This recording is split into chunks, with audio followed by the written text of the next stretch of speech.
Hey guys, welcome back to my channel. Thank you so much for watching today's video. I hope that you are doing well. Today I wanted to do a video that I just think is a lot of fun. I've seen this floating around on YouTube. I'm not sure who started this, so if I can find that out, I'll put it in the description box below. I actually haven't seen a ton of beauty videos like this, but I do see it a lot in the skincare community and some of the skincare channels that I'm subscribed to. So today I'm sharing some makeup products that I hate from brands that I love. You might see these brands a lot on my channel, typically in favorites videos or recommendations videos, but when it comes down to it, there are products from these brands that didn't work for me and products that I don't recommend. Now, to be fair, these products could work for you, and I know that some people do enjoy them because they do get good reviews. I hear from some of you guys that like them, but when it comes down to it, they didn't work for me just based on my makeup preferences, my skin type, so I'm going to share them with you guys in today's video. It is no secret that I love e.l.f. Cosmetics. They are one of my favorite brands. I love that they create just fun, trendy products at affordable prices, and I feel like they have really just stepped it up in terms of quality over the past few years. Now, their Putty line is very, very popular. I love the Putty face primers. I also like the Putty blushes.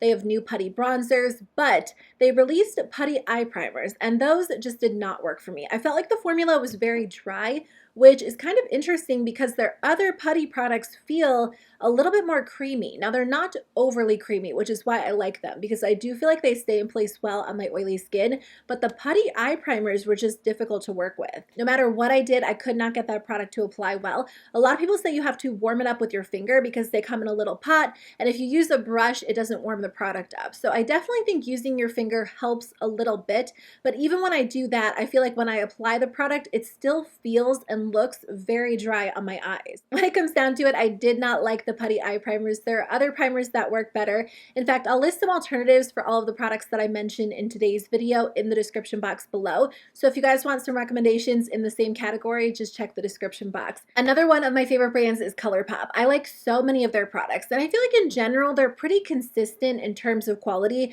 but that might be because a lot of the products they release are eye products or lip products, but when it comes to their complexion products, sometimes there are products that don't work for me, and I think their very first foundation release was the No Filter foundation, and I was so excited about it, but when I tried it, I think this was a few years ago at this point, it did not work for me. It looked so bad on my skin, but not initially. Initially, it looked really good. It kind of looked like a real life filter. Like, it made my skin look really smooth and even, but after a few hours, it started to break apart and it looked so bad, just very oily. It settled into fine lines and it did not look good on my skin at all. So after that, I was kind of nervous to try their other complexion products, but I will say I really like the Pretty Fresh foundation line, which is supposed to be more of a hydrating line, but that one wears really well on my skin. The original No Filter foundation just did not look good on me, so that is a product from the brand that I really don't like. I almost said the ColourPop BFF mascara, but I recently tried that again, and while it's not a favorite of mine, I don't hate it as much as I initially did. I feel like they've improved that formula a little bit because it used to flake on me and now it does stay in place pretty well. It doesn't do anything super dramatic for my lashes, like they're not incredibly thick or super long, but it's a nice everyday option. So I definitely have to go with the No Filter foundation because that is one that just did not work for me at all. So I do love a lot of Fenty products. I will say the brand is a little bit hit and miss for me. So even though I love the brand and I think they have such fun, unique releases and they just do a good job all around, and it's a brand that I'm always curious about. Like, whenever they release something, it catches my eye. But I will say there are products that are hit and miss. Like, I love their gloss bombs, but I didn't like their bronzer. And there are a few other products like that. But one product that I really hated was the hydrating foundation. I was so excited to try that one because I do like hydrating foundations. And sometimes people tell me like, well, hydrating foundations aren't meant for you because you have oily skin. There are a lot of hydrating foundations that I can wear, like the ColourPop Pretty Fresh.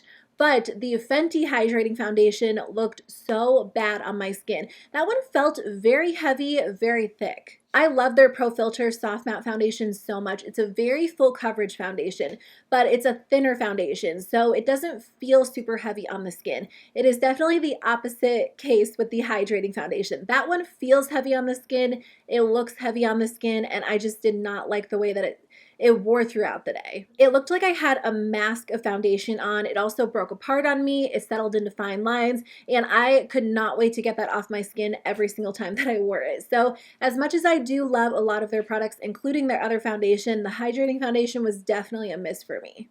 I do love Anastasia Beverly Hills, but I will say that over the past year or two, they haven't appealed to me as much. I used to just love their eyeshadow palettes, especially. Their brow products are nice, but there is one brow product that did not work for me, and it's a pretty loved brow product. So it definitely could work for you if this is what you're looking for. It is the Anastasia Beverly Hills Brow Gel. Now, if you want your brows to not move all day long, this is the brow gel for you because it locks them into place. It feels like you took hairspray and just sprayed your brows into place because they really don't move.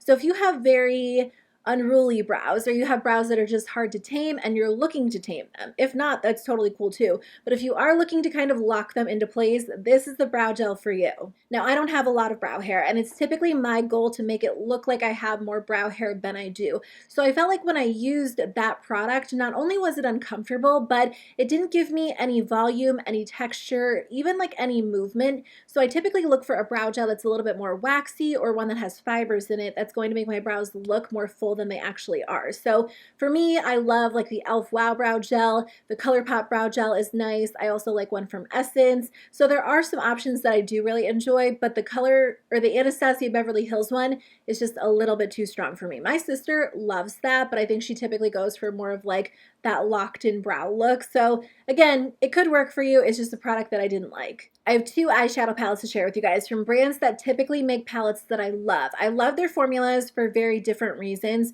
but typically when these brands release an eyeshadow palette, it generally works out for me. Now, the first brand is Urban Decay, and I feel like Urban Decay is kind of hit and miss for a lot of people, but for me, I tend to love their formula. I do like their naked palettes. They're like more updated, colorful naked palettes because I feel like they're very blendable, very easy to work with, and Urban Decay used to do like really fun holiday palettes, and in general, it was a brand that I was really into. Now, I know things have changed over the past few years, but I will say their formula typically does work well for me when I want more of like that easy to work with, everyday blendable formula. That being said, the Naked Reloaded palette was a complete fail for me. I know it came out a few years ago at this point, and I do like Naked Honey, Naked Heat, Naked Cherry, Naked Ultraviolet, what's the other one? Naked Wild West. So I do like their updated Naked palettes, but Naked Reloaded just didn't feel that good. It felt very lackluster, really underwhelming. And I know that the color story does appeal to other people. It's a little bit more of a muted, neutral palette, but I also felt like the shadows were like extra powdery, even a little bit difficult to work with and hard to blend, which isn't typically the case for Urban Decay. Typically, they're known for having just like a very blendable, easy to work with formula. So I feel like when you purchase the Naked palette, you expect that. But when it came to Naked Reloaded, I had so many issues with the blendability, and my eyeshadow always looked very patchy, very uneven. For me, when it comes to a neutral palette, it has to work like pretty close to perfectly to be worth the money because there are so many options out there. There are amazing drugstore neutral palettes, amazing high-end options, and that one was just a little bit difficult to work with. So that is one palette from the brand that I hate. Natasha Denona's eyeshadow formula is amazing, as it should be because her palettes are expensive. She has a lot of gorgeous options. I'm typically drawn to her mid-sized palettes, and I have fallen in love with the formula. It is definitely one of my favorites. Today, I'm wearing the Mini Retro, which is one of her smaller ones, but typically they do work well for me. I haven't experienced too many inconsistencies when it comes to her palettes, with the exception of the Zendo palette. Honestly, I'm kind of mad that I spent my money on that one and I didn't wait for the reviews because it just doesn't perform like her usual palettes. There are some shadows in there that are absolutely gorgeous and you can get some really beautiful looks, but it takes a lot of work. And I feel like if you're going to spend $65 on an eyeshadow palette, you want it to work pretty easily. You want the shadows to be blendable and buttery and smooth, and I feel like with that palette you have to kind of put some extra time in when it comes to the blending, and then I don't know, like the color story is fun because it's half warm toned, half cool toned, but at the same time I feel like it takes a little bit of extra effort when you're thinking through an eye look. For me, it's just not as seamless as her other palettes, both in color story and in formula. So that is definitely a product that I regret from a brand that I generally love. I don't really regret any of my other Natasha Denona purchases, especially her eyeshadow palettes, but that is one that I just don't think is worth the money. So unfortunately, it did not live up to the hype. It was definitely the most inconsistent one that I've tried. Bite Beauty makes some amazing products. They used to just focus on lip products, and I feel like they do lip products so well. And then they kind of expanded, and now they do complexion products, some eye products. I don't think they've ever done an eyeshadow palette or cheek products. Actually, no, they just did those like small cream blushes, which I haven't tried, but they haven't done powder cheek products or powder eyeshadow yet. At least not that I can think of. I feel like there is something, but anyway, what they do really well is definitely lip products because they used to be a lip product focused brand. And when they did complexion products, I was really curious to try them out because that was the first time they branched out of lip products. And I love the Changemaker foundation. I really like their pressed powder, but their primer did not work for me. So I really like the Bite Beauty foundation. I also like the powder, but I tried the primer meant for oily skin and it did not do anything for me. It actually made my skin look more oily a lot faster than when I don't wear a primer or I wear any other primer. It almost felt like you were just applying like a mediocre lotion to the skin, and it did not keep my skin matte. It didn't make my skin look smooth. It really didn't do anything. In fact, my skin started to look oily pretty quickly and my foundation moved around. It settled into fine lines. So I don't even know who that primer would really work for. I know they have one for dry skin and I haven't tried that one, but I do really like hydrating foundations. So I'm kind of curious if that one works. At this point, I don't really have any interest in trying it because the one for oily skin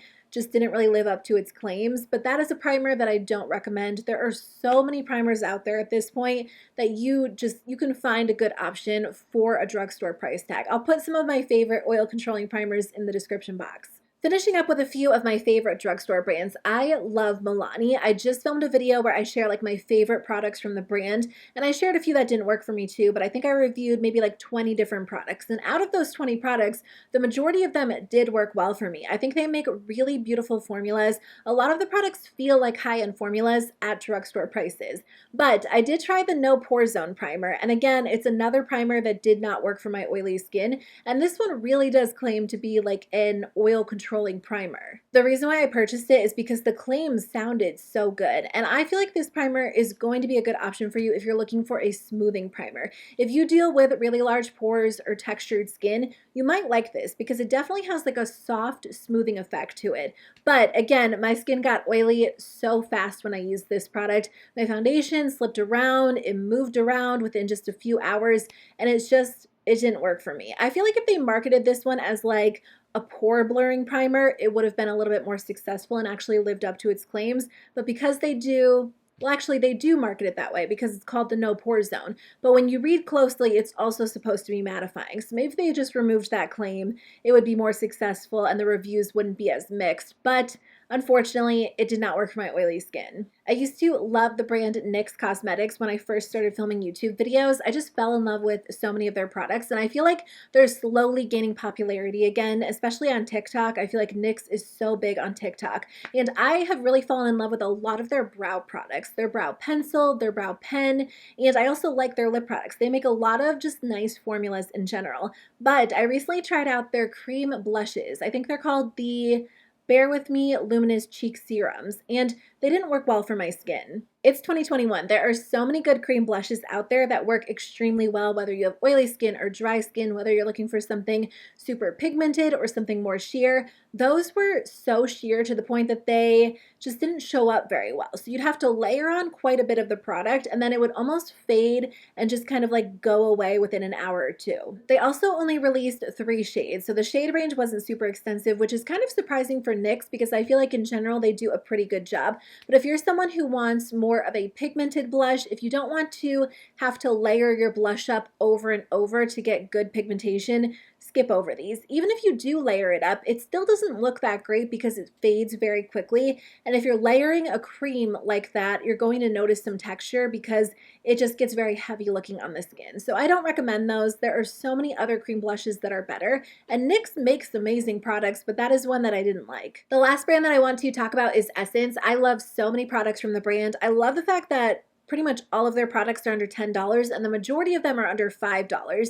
They definitely make some of my favorites, but I tried the Essence brow pen a while ago because at that point in time, there weren't a lot of good drugstore brow pen options. The one that I was using was Urban Decay's Brow Blade, which I do love, but it's obviously a high-end brow pen. It's expensive. And now Milani has done one, NYX has done one. I don't know if any of the other drugstore brands have done one, but I know that those two are really good. They are two of my favorites. But again, at the time, Essence had one, so I decided to try it out, but it's a little bit different. Typically, the best brow pens, in my opinion, are like very thin, tapered, flexible brush tips. That makes it really easy to achieve like natural hair-like strokes, but the Essence pen was a felt tip pen. So every time I used that, I ended up with like Sharpie brows, and I still kind of get that effect from time to time if I go in and I'm a little bit too heavy-handed, but it literally looked like I took a Sharpie and like drew my brow into place. On top of that, the actual pen, it must have not had like a lot of product in it because it always felt like it was dried out. So it was only effective for a very short amount of time, and even when I used it, it did not look good. It definitely didn't give my brows the appearance of having like hair-like strokes. I would say if you have really thick brows and you prefer a felt tip pen for whatever reason, then maybe that would work for you. But if you have really thin brows and you're trying to draw on hair-like strokes, definitely go for Urban Decay or Milani or NYX. The Essence one was definitely a fail for me. So that is everything that I have to share with you guys in today's video. Thank you so much for watching. Let me know in the comment section below if there are any products that you hate from brands that you love. I would love to know. I hope you have a great rest of your day, and I'll see you very soon with a new one. Bye.